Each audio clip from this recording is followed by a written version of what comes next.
देखो प्यारे बच्चों, कल अपन ने वर्णों में स्वर के भेद पढ़े थे, ह्रस्व स्वर, दीर्घ स्वर और प्लुत स्वर। इसके बाद अपन ने स्वर के जो भेद बताए थे, ह्रस्व स्वर, दीर्घ स्वर और प्लुत स्वर।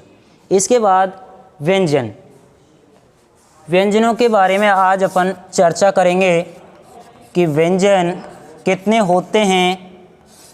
व्यंजन, तो सबसे पहले व्यंजन की परिभाषा, उसके बाद कितने व्यंजन हैं, कितने स्पर्श हैं, कितने अंतस्थ हैं, कितने ऊष्म हैं, इनके बारे में आज चर्चा करेंगे। तो सबसे पहले अपन व्यंजन की परिभाषा है, ये साम वर्णनाम, ये साम वर्णनाम उच्चारण में, जिन वर्णों के उच्चारण में, यानी ये साम वर्णनाम उच्चारण स्वरेन सहायेन, स्वरेन सहायेन, सहायेन, स्वरेन सहायेन, जिन वर्णों के उच्चारण में स्वरेन सहायेन भवति ते व्यंजनानि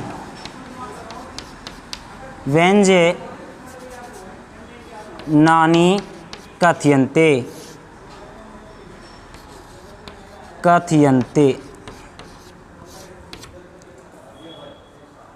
ये साम वर्णनाम उच्चारणम स्वरेन सहायेन भवति ते व्यंजनानि कथ्यन्ते, यानी जिन वर्णों का उच्चारण स्वर की सहायता से होता है वे व्यंजन कहलाते हैं।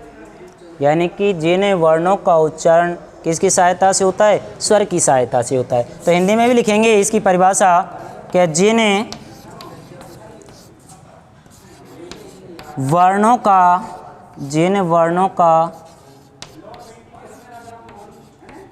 उच्चारण स्वर की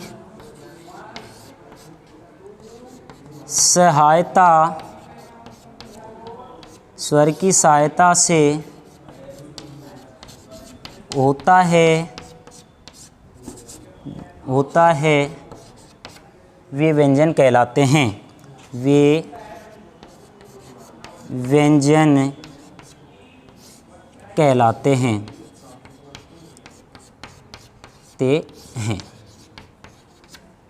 व्यंजनों में तीन, जैसे स्पर्श व्यंजन, अंतस्थ व्यंजन और ऊष्म व्यंजन। तो सबसे पहले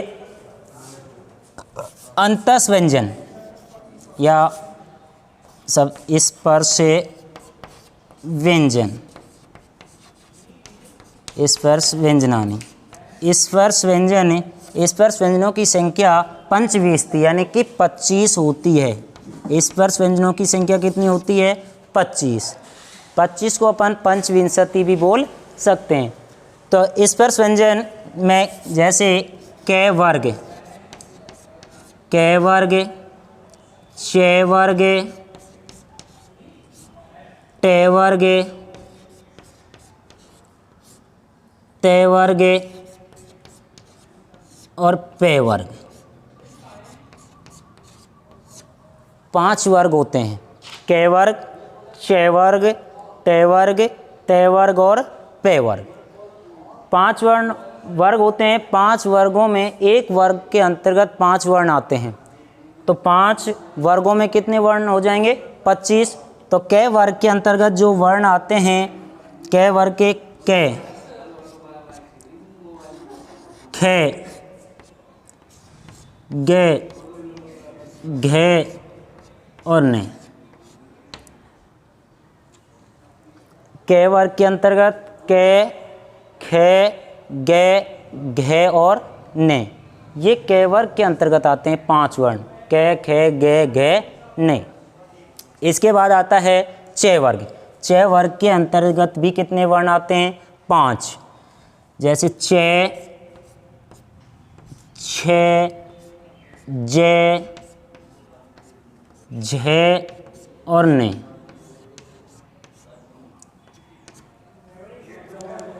च वर्ग के अंतर्गत कितने हो गए? 5। कौन कौन से? च, छ, ज, झ और न। इसके बाद है ट वर्ग। ट वर्ग के अंतर्गत भी कितने वर्ण आते हैं? 5।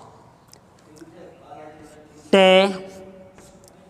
ठ, ड, ढ और न। ट वर्ग के अंतर्गत 5। ट, ठ, ड, ढ और न। इसके बाद त वर्ग के अंतर्गत भी 5 वर्ण आते हैं। त, थ, द, ध और न। ये त वर्ग हो गया। इसके बाद त वर्ग में त, थ, द, ध और न। इसके बाद कौन सा वर्ग? प। प के अंतर्गत भी 5 वर्ण आते हैं। प, फ, ब, भ और में। तो कुल टोटल ये कितने वर्ण हो गए? 25। क्यों? 5 वर्ग थे, एक वर्ग के अंतर्गत कितने वर्ण आते हैं? 5। और 5 वर्गों के अंतर्गत कितने हो जाएंगे? 25। तो कुल टोटल कितने हो गए स्पर्श व्यंजन? 25। इन्हें 25 क्या बोलते हैं? पंचविंशति। इसके बाद आते हैं जैसे अंतस्थ वर्ण। अंतस्थ व्यंजनानि। अंतस्थ व्यंजन हैं, इनकी संख्या कितनी होती है? 4। अंतस्थ व्यंजन हैं, इनकी संख्या कितनी होती है? 4। जैसे ये, वे, रे और ले। अंतस्थ व्यंजन कितने हैं? 4। ये, वे, रे और ले। इसके बाद उस अंतस्थ का मतलब होता है अंदर से ध्वनि उत्पन्न होती है। अंतस्थ यानी अंदर से जो ध्वनि उत्पन्न होती है उन्हें अंतस्थ व्यंजन कहते हैं। ये, वे, रे और ले। इसके बाद उस व्यंजन। उस में व्यंजनानि। उस व्यंजन हैं, इनकी संख्या कितनी होती है? 4। जैसे से,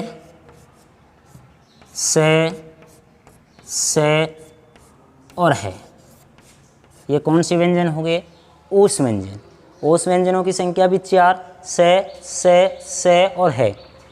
तो उस व्यंजन अब कुल मिलाकर कहें कि व्यंजन हैं, व्यंजन जिन वर्णों के उच्चारण में स्वर की सहायता, स्वरेन सायन बहुती ते व्यंजन कहते हैं। जिन वर्णों के उच्चारण स्वर की सहायता से होता है उन्हें क्या कहते हैं? व्यंजन कहते हैं। यानी जिन वर्णों का उच्चारण स्वर की सहायता से होता है। अब इनमें देखें, क में भी क्या है? ए।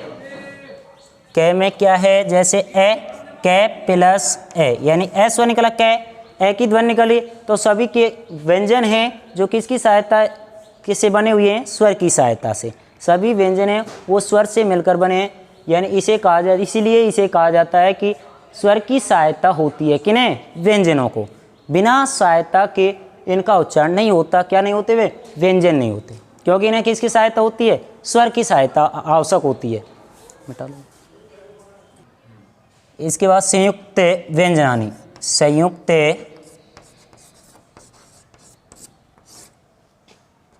व्यंजनानि। संयुक्त व्यंजन यानी कि जो 2 वर्णों से मिलकर बनते हैं। जैसे आपने पढ़ा होगा, जैसे त्रै, गे, छे, ध्यय, श्रय। त्रै, गे, छे, ध्यय, श्रय। ये 5 हैं, ये संयुक्त व्यंजन हैं जो 2 व्यंजनों से मिलकर बनते हैं। जैसे त्रै है, वो तय आधा होता है और रे क्या होता है? पूरा होता है। त्रै शब्द है, जो तय आधा होता है और रे इसमें पूरा होता है। इसी प्रकार जो गे है इसमें जय आधा होता है और जो न है अणे, तय के अणे खाली है उसका पूरी होती है, तो इन दोनों से मिलकर जय और न से मिलकर गे होता है।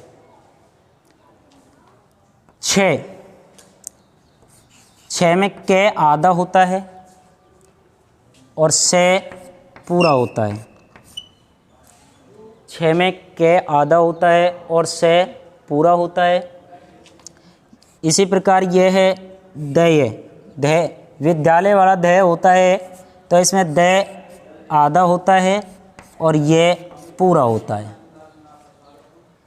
इसी प्रकार श्रेय है, इसमें से आधा होता है और रे पूरा होता है। अब ये हैं दो व्यंजनों से, जैसे तय और रे से मिलकर त्रय, तय है व्यंजन है और रे, दोनों से मिलकर त्रय की उत्पत्ति होती है। गे है, जय और न से मिलकर इनकी उत्पत्ति होती है, दोनों हैं गे जय और न से मिलकर बना होता है। छः है, कै और से मिलकर बना होता है। दय दय आधा होता है और यह पूरा होता है। इसी प्रकार श्रेय है, से आधा होता है और रे पूरा होता है। इन शब्दों से मिलकर ये पांचों की उत्पत्ति इन्हें क्या बोलते हैं? संयुक्त व्यंजन बोलते हैं, क्योंकि ये दो वर्णों से मिलकर बने होते हैं, इस कारण इन्हें संयुक्त कहते हैं। संयोग से बनाए जाते हैं, मिला करके बनाए जाते हैं।